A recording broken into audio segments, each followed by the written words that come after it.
back at it. We've got Armoured Skeptic. Banks are the root of all evil. And normally, most conspiracy theorists, I would be worried that this was going to get, you know, the banks, the banks are evil. But I think we're going to go in another direction here. I have hope for Greg. I think we're going to go in Green Man direction. I vote for Green Man. Let's go. Black Thursday, October 24th, 1929. The Wall Street stock market sped up, or is that... nope, that's you, not me. Okay. Crashed, causing cascading effects, leading to the nearly total collapse of the world economy. Businesses and entire industries were brought to a halt, forcing mass layoffs, causing the largest epidemic of unemployment in history. Tent and shanty towns popped up all across North America.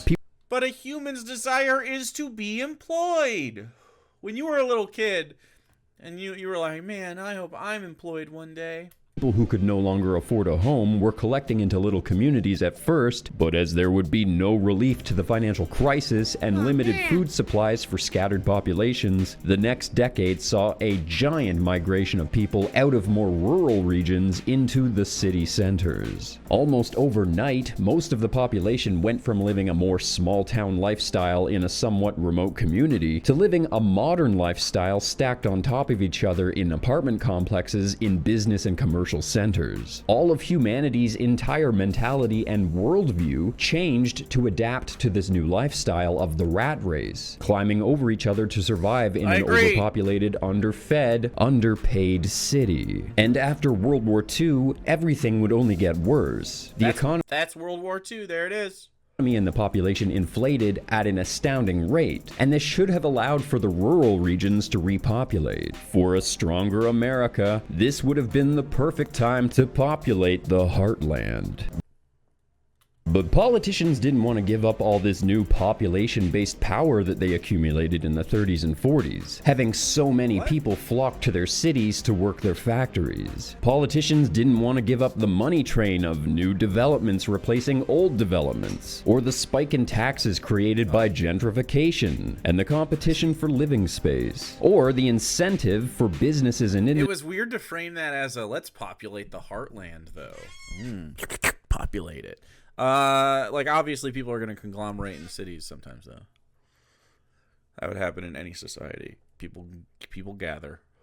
Industries to build in their cities. So instead of sending all of these people back to the rural heartland of America... Dude, can you imagine if everyone was just spread out evenly, though? Whoa. A new thing called the suburbs was created to accommodate the booming population. An abomination on this earth that has only grown worse exponentially over the last 70 years, encouraging even more people to migrate to city centers. Mongolia has individual households spread out. And they don't conglom. There's no way that's true. But that's interesting. Like, they used to? That's cool, though. Coming into the mid-century, you could buy a home for less than a year's wage, but housing prices went up after the 1950s. The mental image of the model of the perfect home and life continued to exist, despite the fact that by the 1990s, Dude, I love that we're gonna get this like lived out sort of idea of what the world should be without the rat race, but it's still gonna be capitalism or something. It's gonna be like agrarian capitalism or something. It's gonna be great. I'm looking into it, or looking forward to it. Average median annual salary Tim's over. Had remained the same, but the cost of living had more than doubled, requiring most homes and families to have two incomes. There was a very real time in history when this lifestyle made sense and it worked, and that image of this perfection lasted for 70 years, despite the fact that that has not reflected reality for 60 years. That's right, hypothetically, there could be members of my audience that remember a time before the suburbs were a normal thing. This has been a very short experiment in humanity. This doubling in the cost of living, along with a home going from 1 year's wage to 4 years' wage. Oh, it's way more than 4 years' wage. Happened almost overnight, but well, not in total cost. Nobody seemed to notice until the housing crash in 2008. But, like, that's not how much it takes to have a Famously, the boomers maintained so much faith in the system and the nuclear family lifestyle that they blindly sold it to their own children. Because working 9 to 5 and paying off a mortgage and supporting 4 children worked so well for them. But with the younger generation... you know what? I've never worked 9 to 5. I've worked 8... I mean, I've worked a 9 to 5 shift, I'm sure. But I mean, like, it's been like 8 to 4s usually. Or 7 to 3s. Or longer, I guess. Never worked a 9 to 5, actually. Usually it's 8. Having to pay. Do you guys also have that? I don't think 9 to 5 is a thing now. I think that's too late in the day. Yeah, 11. You work 9 to 5 exactly? 8 to 4 seems like what the traffic certainly feels like 8 to 4. I feel like 9 I was just kind of clear it out. 7:45 to 4:15, 8:30 to 5:30, 8 to 5. Yeah. 5 to 10 times as much to catch up to boomers. This turned the entire economy into a perpetual Ponzi scheme to support the previous generations that bought in early to this system. History is a lie. That's a pretty good overview of capitalism. I know this is an extremely cliche subject for a conspiracy channel to cover, but I think everyone has to have a video about how evil money is. It's basically a rule, like a Pokemon gym badge. But money is evil. Money is the root of all evil. Hey, dude, if this turns into a cleanse, I'm fucking here for it, doggy. Here for it. Let's go! When Jesus said that, he was talking about real money, coin. But I have bad news when's it for gonna you, get weird, though? The money that you have in your pocket in your bank account, that's not even real. Yeah, he just identifies as a conspiracy channel. Yeah. Our money is fake. It's f***ing fake. I want to Thank you. I agree with you. Money is fake. Money is literally a fake thing. make this clear that you're not supposed to take these videos seriously. This is the 3rd chapter in a History is a Lie series, and I'm just writing a story for a movie or something, right? This is all happening in make-believe land on the least popular Minecraft server. These are events. It's so interesting how he's doing the this is fake as a bit now. Events transpiring in the world that I created. This is my universe that we're talking about. And that's why I'm so upset about it.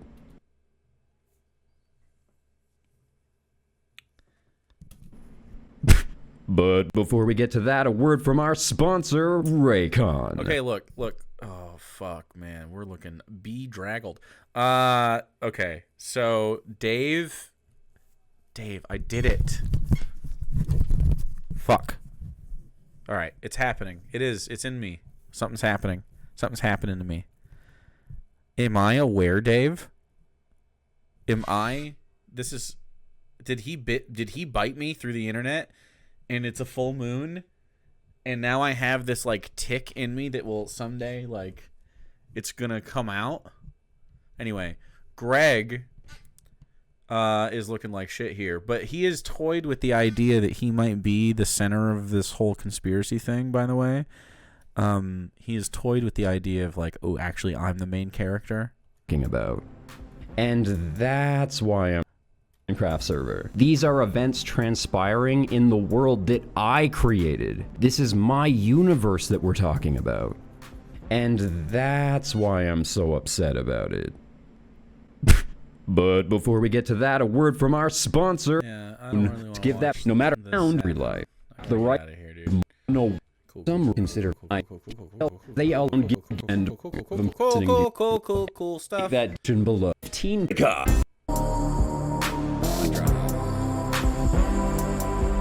think he's literally God.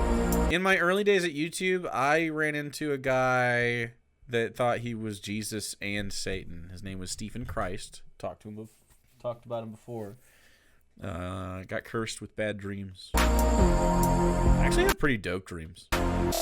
I am no expert here. This is not a lesson in economics. A lot of this is basic information that you know even. But I just need to paint a picture for you here to set the stage. Banks own most homes and properties through the mortgage system. Yep. A home or property could potentially see multiple mortgage-paying owners over a 100-year period and never stop being owned by the same bank that entire time. True. The bank retains ownership until the bulk is paid. Bush's administration deregulated the banks, causing the recession in 2008. The banks set up a reverse equity, reverse mortgage loan system, basically buying back properties from people who already owned their homes, who already paid off their mortgages, setting up a new mortgage, then hiking up the interest rate until they could no longer pay off the mortgage, and the bank could evict those owners and take back possession of those homes. In my world, this was an intentional attempt by the powers that be to buy back as much of people's real wealth as possible and replace it with their fake currency.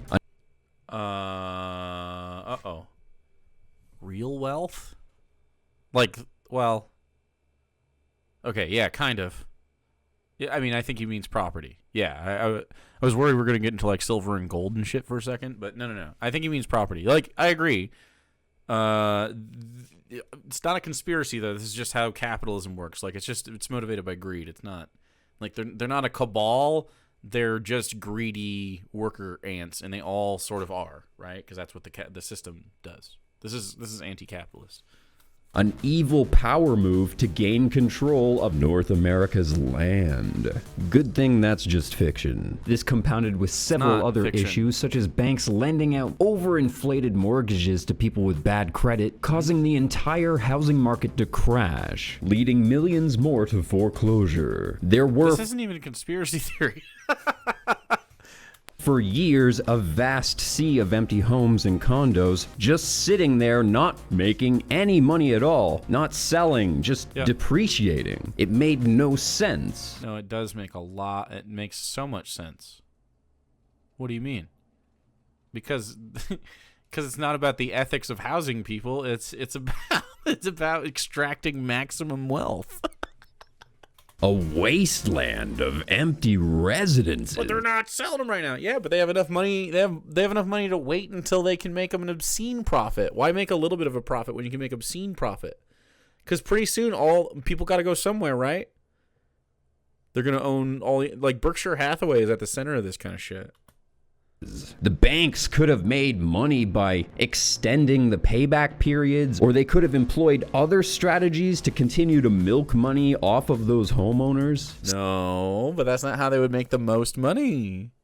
Some way to keep the money flowing from those existing mortgage payers. But instead, they rushed to evict everyone and left millions of properties vacant. Today, there are 3,800,000 empty housing units in the United States. And you should find that statistic astounding when you consider that there are only 500,000 homeless people in the United States next to that. Hello, darkness, my old friend. How are there 7.5 times more empty properties in your country than there are people who need a roof over their head? I remember hearing how the mortgage system worked when I was 12 or 13, wondering how a government into which we put so much faith could possibly allow homelessness to happen. Surely our government that we elect should stand up and protect our own citizens from the evil bank system. The bank... No, not in capitalism. Uh-oh.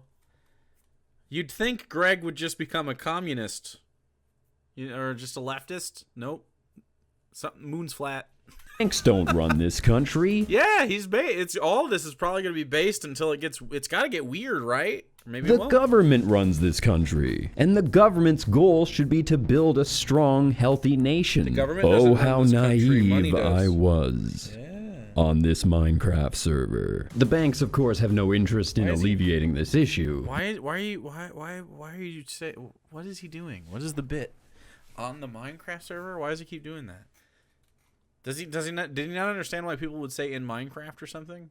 This is the system of their design, obviously. And governments cannot just step in and take control of these properties. The government would have to first buy these homes and these properties from the bank, and to do that, they would first need to get a giant loan from the bank. See, the thing that 13-year-old little Gregory didn't understand is that this was not a national bank system that we're talking about. This was a system set up by the world's central bank, an authority with 3 capitals around the globe.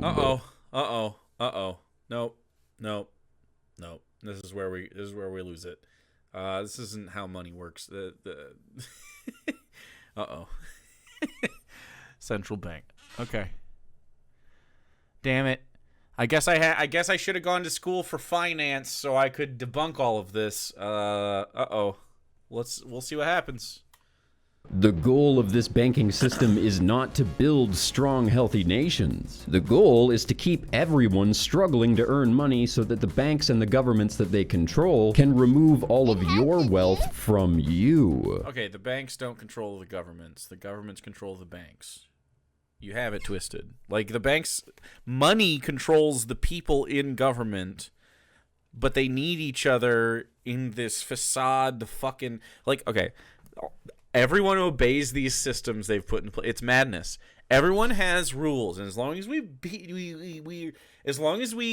have agreed that everyone plays by the same rules, we get to gobble up as much as we want.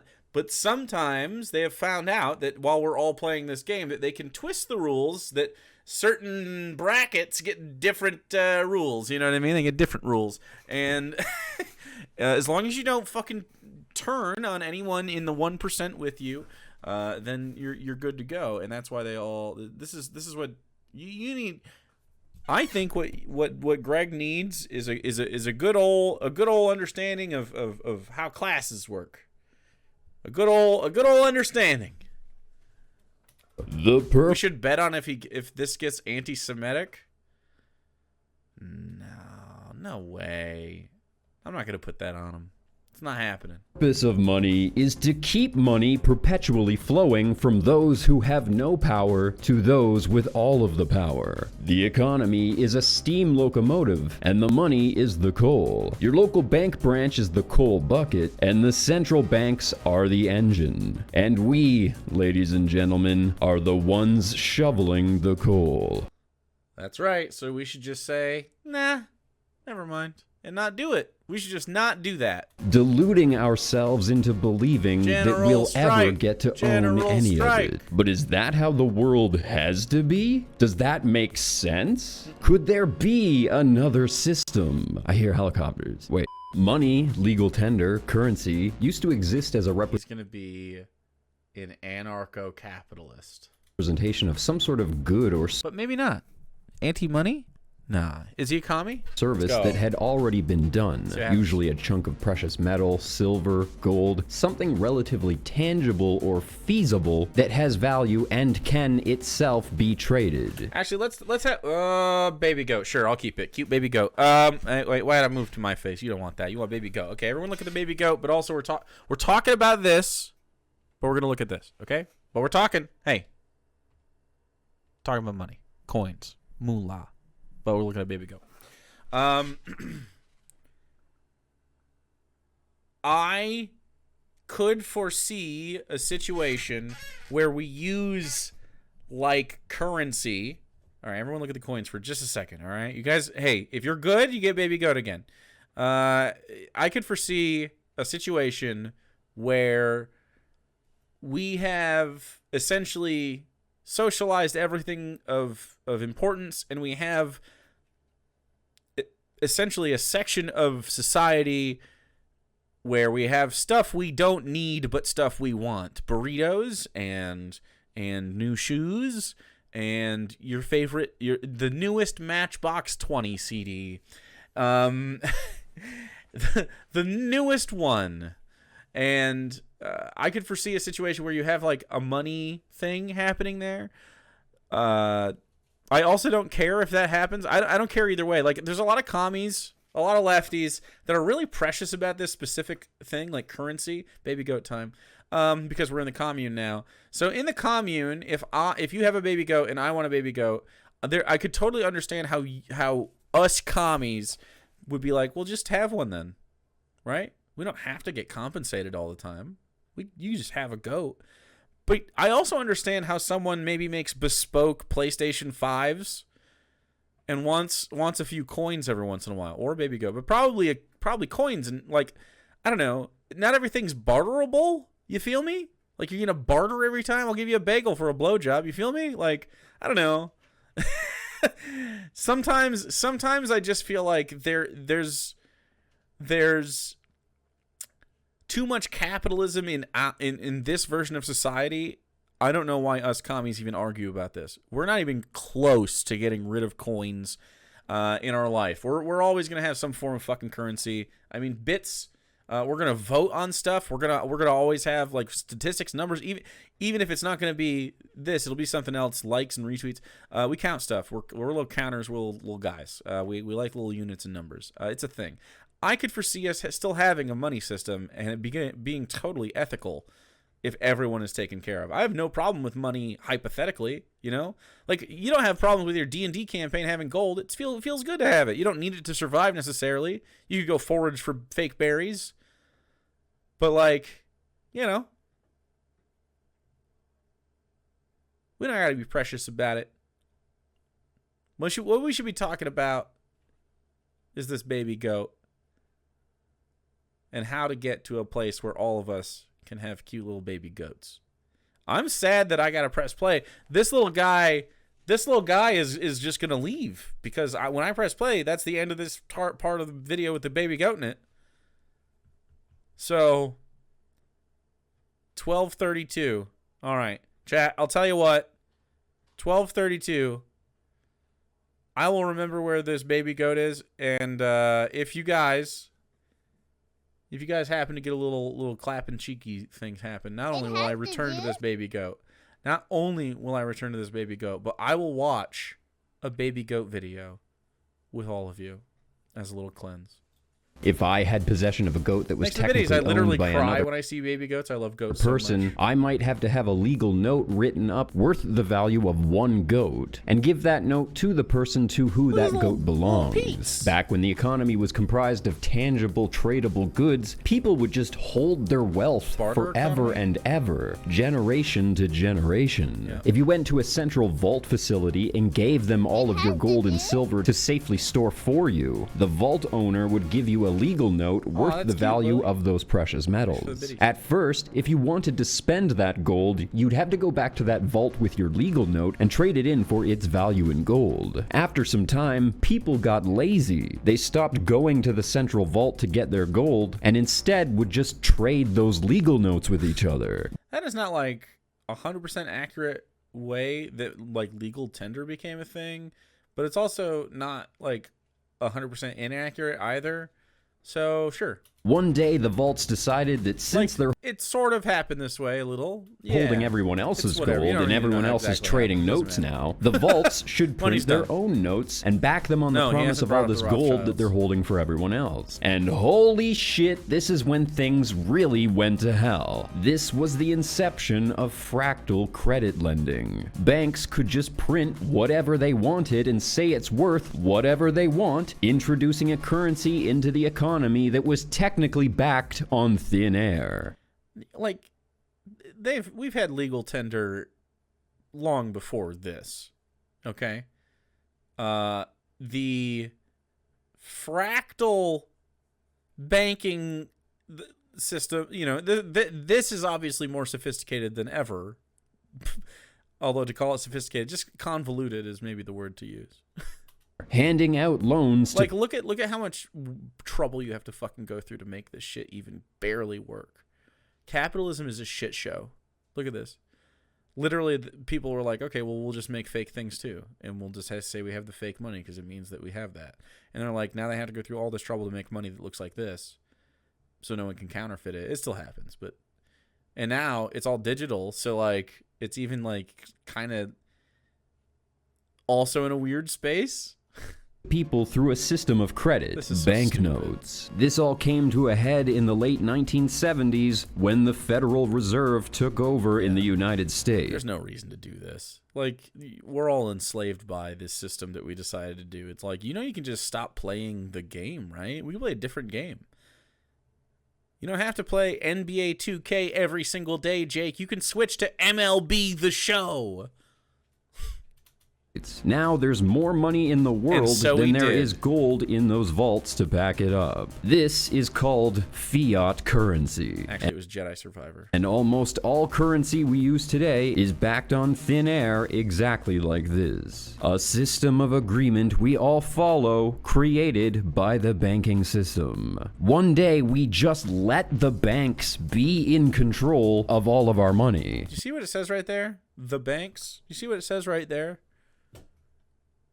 See that word right there? That word right there is really important here. Now, it is the government specifically, okay? Not just the banks. The banks have no institutional power whatsoever, and the federal government has the monopoly of violence. The federal government literally owns the banks because they own the country. So, I mean, like, it just is what it is. They don't own the individuals. They own the institutions. Even though it just is what it is. Like, before all the federal government has to do is like, okay, you can't do business in the U.S. Done. Worked for us, and now we work for them. One day, we went from holding our own wealth and tangible goods to agreeing to follow someone else's system totally at the mercy of their rules. Capitalism. Now banks can buy our real wealth from us and replace it with fiat. They can make us desperate to sell our jewelry and our children's inheritances in exchange for quick cash paybacks. Then, after we've traded in our real wealth, they can turn around and change the 62K views 3 months ago. First video I've liked he's made. value of that fiat so that we now are worth less. All of the money that we use now already all belongs to the central bank before we even spend it or give it to them to save for us. Money is a lie, and it's not even really backed on gold anymore, at least not in the United States. The government used to hold their gold reserves in a vault known as Fort Knox. But they've since cleared that facility out. There is no more gold. And for you boomers thinking, oh, I'll be fine. At least my social security money will be waiting for me when I retire. Oh, the government cleared that out a long time ago to pay off other debts. You fucked us, boomers. You fucked us all. He's Today a Canadian. you see Wait, does he live here now? Is he an American citizen? He's a Canadian. Well, ads aimed the boomers did fuck us, though. He's not wrong. at boomers, compelling them to sell off all of their assets so they can live their perfect retirement life, convincing millions that they deserve to trade off their own futures and their own family's futures for a few years of thrill. That shit makes me sick. I started this Social Security is fine. video with the issue of growing cities to give you an idea of why our nation's I have no faith in the capitalist system to help me when at any stage of my life. are being bled dry of money with the massive accumulation of national debt. I do have faith, however, in continuing the political fight to ensure that we have it in our futures. So I believe in us being able to make that happen for ourselves. Everything from our infrastructure, our cities, our utilities, large commercial properties with massive empty parking This is lots. disgusting. Everything we've built to empower these oversized megatropolises has fully exacerbated the issue of the value of money. Even things like roads are a lie, and not because the government tells us we need them, but because the banks convinced us that it was a good idea for our cities to take on debt to build roads. Our governments are simply complicit in the machine as they keep needlessly bleeding the public budget dry. I think what a smarter version of roads or lies would be is that without the pressures of capitalism on these spaces, you wouldn't have the kind of road networks we have because we wouldn't have the kind of traffic you have in that society, right? I think that's what he means. Accumulating more and more municipal, state, and national debt each year. And individual politicians you wouldn't have essentially the industry stuff he keeps showing. Never see consequences for this, because after 4 years they move on and it becomes the next politician's. But that's not what most of traffic is. Not people going places. Most of traffic is people chasing money. So you wouldn't have the traffic. Our traffic would be totally different. Like, imagine a leftist society, right, without money, and the kinds of traffic that you would have. You would have local walkable community cities, and the places that you traveled would be places that you want to visit. You know what I mean? That you'd be going. It wouldn't be a commute, because unless you did commute, but like we wouldn't commute the way we do. Like, how many of you would in under communism, would your job right now exist? You know what I mean? Or not even under communism. Under the system that I'm trying to advocate for and that we try to advocate for, which is survival necessities met, and then only your desires are essentially there for the market. That would be like a capitalism that could work for a minute until we start to bleed that dry too. Like, what you would have is a situation with like walkable cities, trains, like public transit and stuff. You just have less congestion in general because capitalism drives most of the arterial roadways in the country, like all of them. It drives them all. Most of traffic is shipping, right? And it's all for the purposes of capitalism. It's not like they're just giving people like free medicine and food everywhere. You know what I'm saying? We had roads before we had money. Yeah, but not what he's talking about. I mean, I can't believe you're making me defend Greg here, but we didn't have this shit. Aren't you like part native? You know what I'm talking about here. This shit. This fucking shit. Of course we had roads. But this is like not what anyone should be doing. There is no need for this. Yeah. That's what I mean. Like roads, yeah, but that's not what this is. Yeah.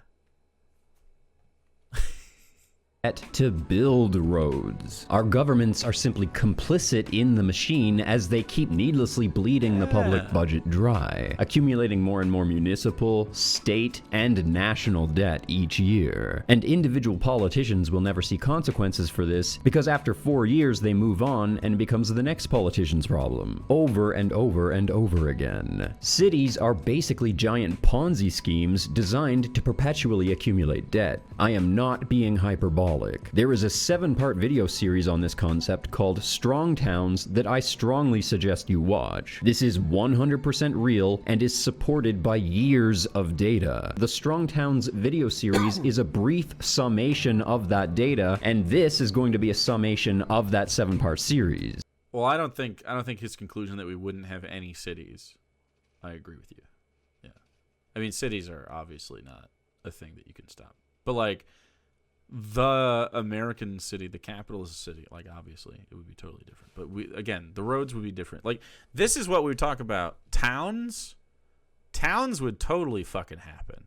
I don't think you'd have a megalopolis situation unless you had capitalism start it. You know what I mean? So like, and not for good ways. Like, I think the only reason that in the future we will have cities the size that they are, like LA would be a thing, is because it already exists.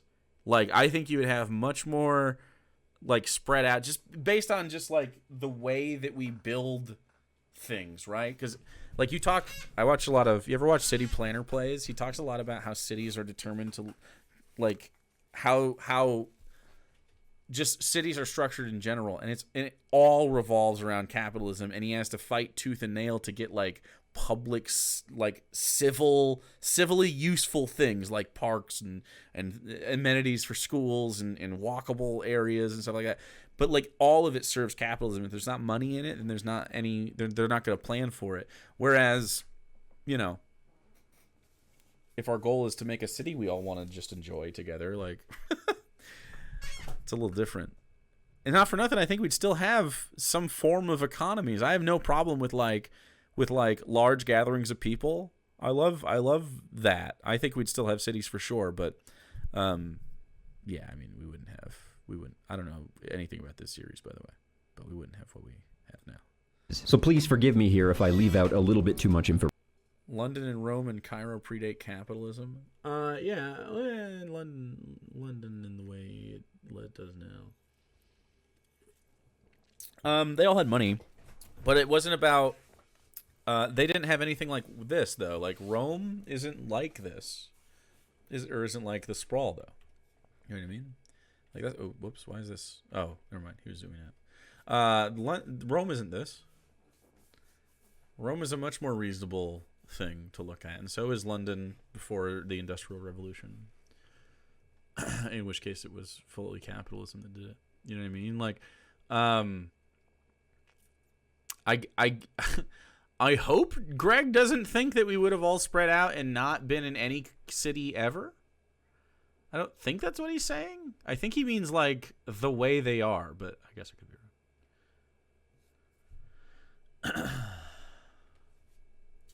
Town's video series is a brief summation of that data, and this is going to be a summation of that 7-part. But industrial London wasn't built to serve the people that lived there. It wasn't like it's all to serve capitalism. I'm surprised that you are having a hard time with this one specifically. Like, yes and no. Like, they had industry, they still had money. They still had currency. Like gold has been a thing forever. Wealth and currency has been a thing forever. Rome had currency and market. Like they had a market. It just wasn't this kind of like complex like capitalist banking system. It predates banks. It predates industrialization, but it certainly doesn't predate like the exchange of a currency. It would just happen to be like precious metals and shit. It wasn't barter economy though. It was certainly a form of like, I mean, it is capitalism, but it's just like not as ingrained into every fiber. Nonetheless, you still had to be a land-owning person, usually a man, to even accumulate wealth in these societies. So like, it's yes and no, but like these places are ancient and they didn't have fucking superhighways. They had what people needed for industry, and a lot of those people chose to chase wealth and the accumulation of that. Like all of that is an example of people having wealth and control over each other in non-hierarchical or in non-horizontal structures, all very hierarchical. Series. So please forgive me here if I leave out a little bit too much information. A normal town has an organic inception. It appears on the grid almost out of necessity. If there's a large enough population of people living around a general region to farm the land, yeah, or see, I think he thinks that this would happen. Maybe work the mines or a factory, one way or another, a little commercial establishment or two will pop up in a centralized location to serve that existing population. So he thinks it's specifically banks. Eventually, some dedicated residences have to be built to house the people that are going to live in that little town region, or maybe a few homes or a subdivision will be built as well. But the town will grow or shrink organically as demand raises and lowers from the external population of farmers or miners. When the local industry dies, that town dies and everyone moves out, making it a ghost town. A town is like a pet, a living creature to which we must give great care to serve its necessary purpose. But a city is a beast. It has to consume to survive, as it develops cancers that must be fed to keep that city alive. A city must grow forever, or it dies. Gather round, boys and girls, Daddy's gonna tell you a story. Ever wonder why the city won't fix your road? You pay your taxes, don't you? Well, your taxes were never really enough to pay for basic maintenance. Technically, your taxes are used to subsidize all of the infrastructural needs for all of the commercial industry that's in your city. Yesterday's mayor wasted your tax budget for new roads and a water system for that new Best Buy box mall. There's nothing left in the budget to fix that sinkhole next to your driveway. This is actually also a little true, although, I mean, depends on the politician. I have a pretty decent one right now as governor of Michigan, and actually we've been seeing a lot of that be put back into public amenities and like roads and, you know. Anyway, it seems to be appropriated in a little bit better responsibility. I don't know. But Your town is absolutely monetarily incentivized to make decisions, and they will use portions of the public budget to incentivize businesses to build there. A capitalist would tell you that this is a good thing. I don't agree. But today's mayor has a plan. He will allow a development company to build a new subdivision on the edge of town. The money from that land purchase and the influx in tax revenue from the new population moving in will give the city that money that it needs to fix your road. But 10 years from now, the road needs to be repaired again, and so do the roads in that new subdivision. But oops, no money in the budget. Yesterday's mayor spent it all on an electrical system for the new Taco Bell rest stop. And that Best Buy went bust a few years ago and left town. So that empty property is now draining our municipal funds. But today's mayor has a plan. Be a leftist instead of a capitalist. Newer, bigger subdivision on the edge of town, which will bring in a larger influx in tax revenue to the city. And so the cycle continues. With each round, the new mayor needs to accumulate more and more money to pay for basic maintenance, requiring the next mayor to take more and more drastic measures each time. Line has to go up. With each step diminishing the returns, causing the city to accumulate more and more debt. When a mayor tells you that they have a fast-growing city, what they mean is that they're fucked. This is a perpetual growth city, a perpetual debt city. Most states in the United States don't allow cities to declare bankruptcy. So when they hit a wall in their ability to gain new funds, they have to accumulate debt. They have no choice, or they cannot sustain themselves. And when a city is stunted and they can't grow anymore with new subdivisions, there's no more room for new housing, the mayor can then choose to get a grant from federal or state funds to build new infrastructure. That will also give them a boost in revenue. And they can also accumulate debt from bank loans and overdraft. Yes, boys and girls, the bank is here to save the day. When the city is taking money from federal or government funds, they're just subsidizing your direct taxpayer money with your less direct taxpayer money. Your mayor sounds like a hero for getting a government grant. He's blaming mayors a lot for stuff. It's so much more complicated than every mayor is the corrupt bad guy in the story.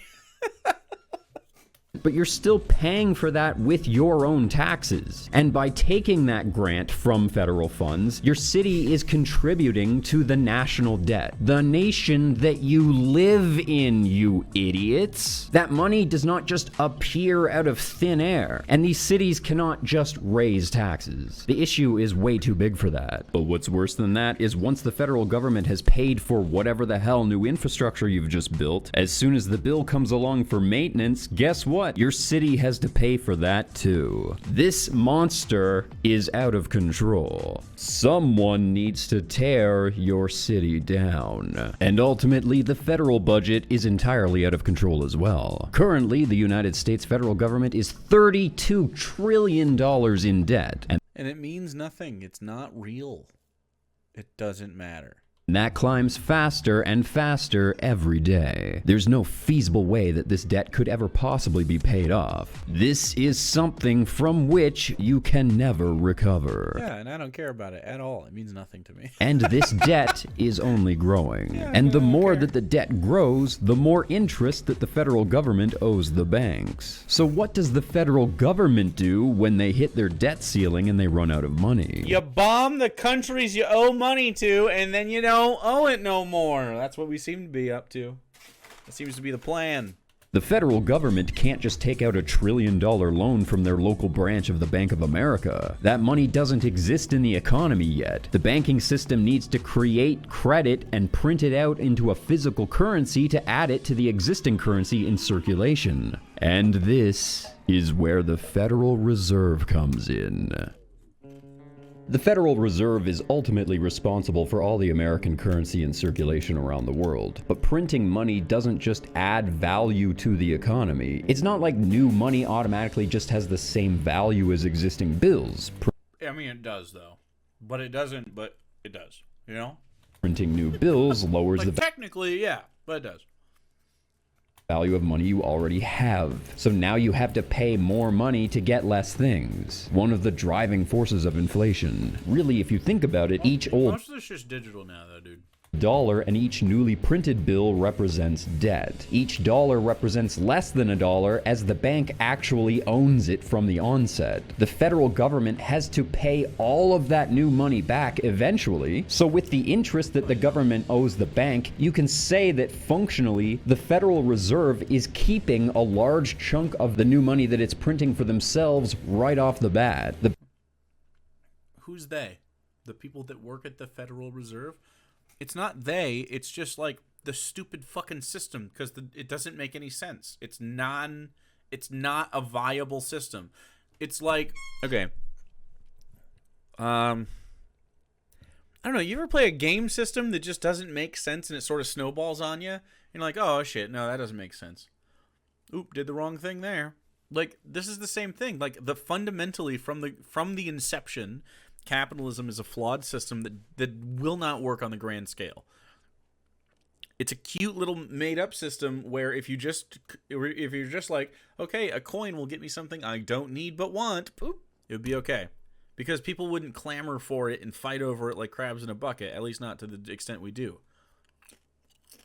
Bank is just printing money for itself to reward themselves and empower themselves against their own host government. All as a result of that government's desperation to survive under that same bank's money system. See, you'd think that because it has the name Federal Reserve, that this is a branch of the federal government. But it is not. It's a bank. A private bank run through the World Bank system. But it doesn't matter. It doesn't matter. They have no power. Like, it does, but it doesn't. All the federal government has to do is be like, we're not engaging with that. And then it doesn't! And that's it. So silly. Like, this is as fake as the money. It's also fake. Isn't it wild? Established in the 1970s. Oh, the 1970s. The cabal of people that are employed at the Federal Reserve. Come on, man. Where's money? None of these singular people are, like, overlording this. Fiat currency does not function anything like coin. Today's economy is nothing like yesterday's. Money itself exists to remove wealth from citizens. The struggle that we in our government suffers, the struggle to constantly earn to pay back debt and offset inflation, is I'm here with the anti-money shit, though. the scam that we all got conned into on every level in society. Our governments are now desperate to pay off their debt, so they need to milk you dry to do that. That's stupid. And the banks know that that's what they have to do. That's not how... Okay. Like, under capitalism, you don't accrue... Like, oh, man. The idea of wealth is silly to a leftist, okay? That's it. You earn money, they tax you. You spend money, they tax you. You save money, they tax you. You invest money, they tax you. You try to obtain the money that you saved or invested, they tax you for that again. Yes. You spend that money that you More saved, importantly- oh, you better believe they tax you. More And importantly, survival necessities are pay-gated behind currency. Like, you need currency to get survival necessities. That's the flaw. That's it. It's the one thing. that is not including the Taxes are good if you need money to do stuff, but you should just make amenities not things you need money for. Like, again, if you need to compensate people for labor, just do it. But don't have money tied up in their personal survival. Like, give someone 3 chits for a day. A day of labor. 3 chits. One for every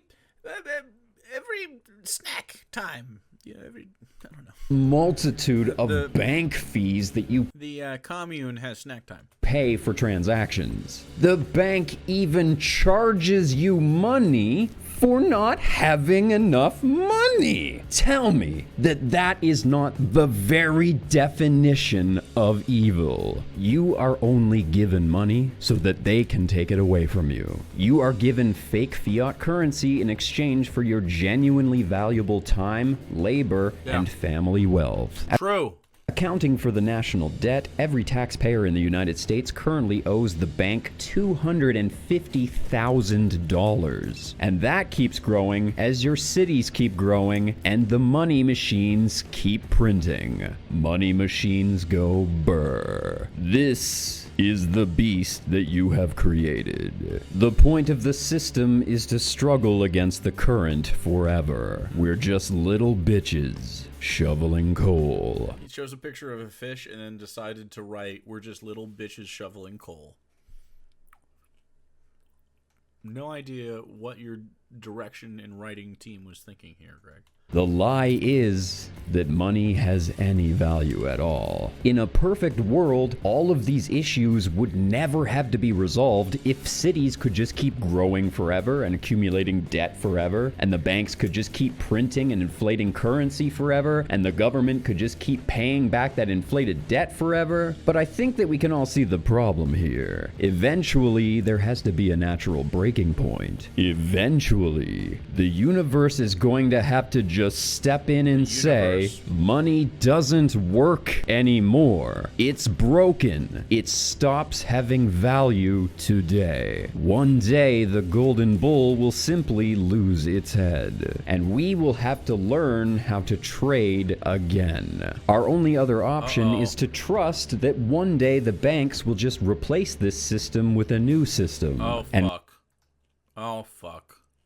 We'll have to trust that this time they got it right. And honestly, this city problem is only one of the giant machines that's driving the debt issue. Your governments are spending because they need to spend to justify their existence. That's how budgets work. They spend to justify spending again next year. It's so fucking funny. You'd think that a politician would come along one day and just ask the question, why can't we, as a nation, just start our own bank, separate from the world's central banking system? Why can't we start our own bank and do capitalism good this time? Come on, man. That is not the prescription here. Bank by the people, for the people. Oh my God, no. What do Abraham Lincoln, Saddam Hussein, and Muammar Gaddafi have in common? They all asked that exact same question. And then, whoopsies, they went away. So at the end of the day... Dude, we had 120 seconds left in this video, and he just blew it all. What's the point I'm trying to make here?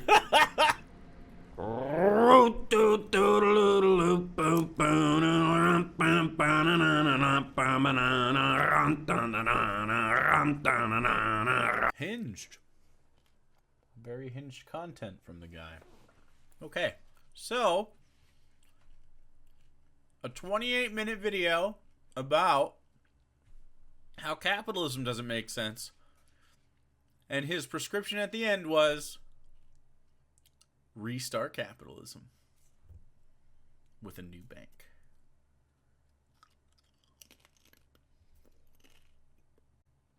Cool. All right, good video.